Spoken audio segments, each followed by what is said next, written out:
over 2 billion people don't have access to a clean place to use the bathroom. Sanitation is a really fundamental issue, so for me it's a key lever in the development problem. If we can solve this issue, it'll have a lot of impact.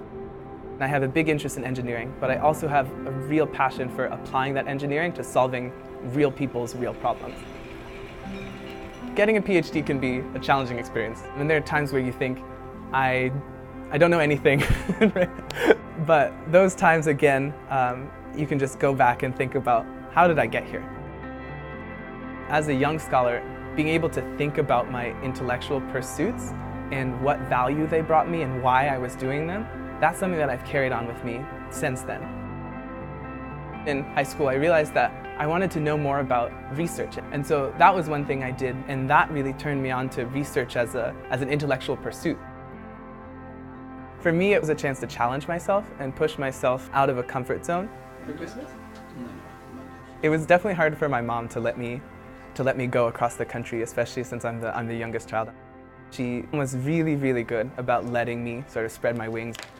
Oh yeah, this one, yeah. It gave me the freedom to worry about myself and what I was choosing rather than being close to home, which would have been great for her in the short term, but not necessarily for me in the long term.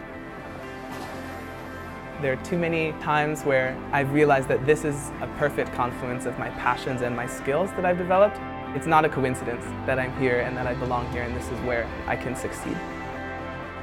Specifically, what I work on here at Berkeley is trying to see waste as more of a resource than as a waste product. I work on recovering nitrogen from urine. Our big idea here is that we can use urine to disinfect feces.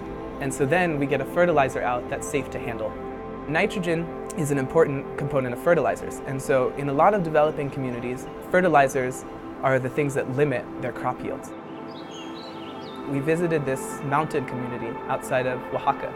And this one family was so excited to see us, and they were showing us their garden where they'd used their urine and their feces as fertilizer. And they said this garden didn't grow before, but now it does.